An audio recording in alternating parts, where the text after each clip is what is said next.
Hey there, so let's get right into this one. Just as a little warning, this war is almost all Quake. It's only one non-Quake fight, so if you don't quite like Quake, this is not going to be the video for you.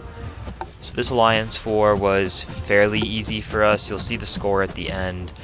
They were moving pretty slow at the start, and they had like 7 deaths in like 20 fights or something within the first couple hours, so we were pretty sure we would win because this season we haven't gotten that high in deaths.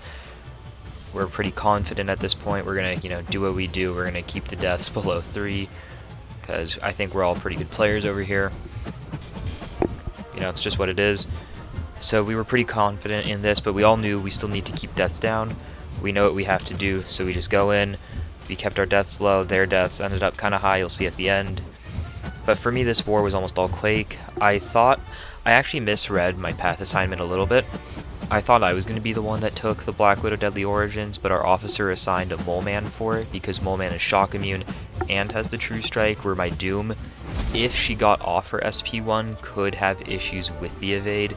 Plus with Masochism, it probably is safer to go with Mole Man, but I feel like I definitely could have done that with Doom, but officer assigned Mole Man, it's definitely like, percent safer, and that's what you kind of go for in AW. I think either option is great, but the player that backed me up here was really good. I got to get to my mini boss really quickly. It was just an Invisible Woman. As I said in the other one, I used to Quake Invisible Woman mini bosses in AQ a lot. It's one of the few fights where Quake gets a damage buff. I mixed in some parry style quaking to try and remove her force field from re-triggering with my concussion, but it didn't quite happen every single time. But when it does, you're taking a lot of damage. I dropped that heavy and was like, oh, not a Green Goblin situation again. Please no, please no. But this fight's going really, really quickly. Only a minute and a half in and it's almost down. This war was it was pretty comfortable for us. I didn't realize it, but I actually ended up knowing someone on the other side. Said hi to him. It was cool to talk to him for a couple of seconds. The war was, the war itself was pretty boring. Not boring, it was fine. It was a fun war. So if you don't know about AGTD, I don't know where they are exactly this season. I didn't really check that beforehand. I think they're like high P1 or like maybe low Masters, something like that. Last season they finished Masters, but they were one of the alliances that got docked. So I assume they're playing clean this season, That's all you can ever hope for, is that every alliance plays cleanly. But actually it was a little bit after this fight. Actually no, it's a lot after this fight that happened, but that's not about them. So AGTD got docked last season. They were Masters, they fell down, so they probably lost a couple of their better players. They're probably not, piloting anymore or whatever the cheat was that they were doing. That got them docked. So their deaths went up, I guess. I don't know too much of the inner workings for the Alliance. I'm sure they're trying to figure some stuff out right now. I hope that they get back on their feet, I never wish any thing bad on an Alliance, even if they've gotten docked or cheated in the past. You can always recover, right? But there was actually some Alliance war drama late last night into this morning, if you didn't hear about it. I don't feel like quite giving names. There was a Masters Alliance war. Someone mercs or pilots for one of the officers in the other alliance, and the alliance that had the merc in it was actually losing. So he signed into the officer's account on the other side and booted 21 people from the alliance mid-war. So that caused a big stir overnight. People want some stuff to happen to the alliance that did that. That was a stupid long Quake fight, by the way. Mr. Fantastic, I believe, has additional physical resistance. That was just a pain to deal with. I heal up my Quake. I was assigned I could use either. I was assigned Doom. I thought it was for Black Widow. It was actually apparently for Terrax. So I had the option to use Doom, so I was gonna use Doom. Or else every single fight would have been Quake. That would have been a bit annoying. But yeah, so the drama was just that someone kicked some people, changing the title of course of the war. It ended up working for the alliance that did it. They ended up winning this morning. So we'll see if Kabam does anything about that. I think they will, because that's a pretty clear one. There's some other shady stuff going on. I threw on a Power Start 1 boost. This fight's actually, pardon me, I was a little bit worried going into this fight. I was like, because Doom doesn't, control Terrax's power. But there is actually a small caveat to that.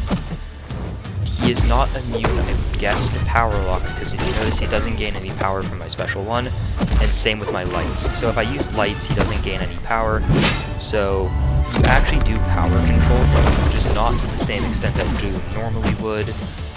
I wish I could have had a stagger on him there, I would have gotten a lot of Mystic Dispersion. But this fight was actually pretty fun. I realized that my health was pretty good, so I'm fine taking a little bit of his rock field damage here and there. So I go in and I put on also Mystic power back boosts and stuff just to like make the fight go a little bit smoother. I have those, they're pretty easy to buy. I have a ton of loyalty right now, so I don't really care. So yeah, I just throw off my SP2s, my SP1s. It was a pretty short fight, around a minute. It was really nice and refreshing after that three or so minute Quake fight against Mr. Fantastic. I was assigned Quake for this gully. I was considering, like, could I Doom this fight? I'm sure I could have, using his SP2 to like DOT her down, but Quake would probably somehow actually be faster. I don't know, Doom is really good. It would be at most a 100 hit fight, but Quake here is very safe, very simple. It's just what Quake does, you know? You get in your corner, you bounce against your wall, you shake around a little bit, and that's kind of all it is. I was also assigned the White Magneto. There was a Mole Man on the Footloose node in between the Section 1 and my Section 2 paths. You know, that 4 through 6 mini on the first section. So I brought White Magneto for him to apply a pre-fight for someone else to use. And then I also apply it to Spider-Ham and the Magneto boss. I was only assigned it for 2 fights, so I asked, like, can I just throw it on any random fight I feel like? Do you want it on the MODOK, on the Polka, or do you want it on the Magneto boss? Is there anything you want? They just said throw it on Magneto boss, so I did. It just increases your damage, so it helps out when you're trying to, like, you know, go for a boss kill. I had the Power Start 1 boost, so I knew I wanted to throw my special one just because that's always funny to do in Quake. I used my energy here. The guy took down MODOK really easily, really quick, so then I threw the pre-fight on Ham. And here's the final score. It was 3 to 28. I didn't check the very final score, but they probably didn't die many more times, if at all. So we'll just assume it was like 28 to 3, which is still not the prettiest war site you'll ever see. But as I said, I assume this season they're having a lot of changes. So I hope they get that figured out. I hope they have a good end of the season, get Platinum 1 or Masters, wherever they're trying to get to. I hope they have a good second half.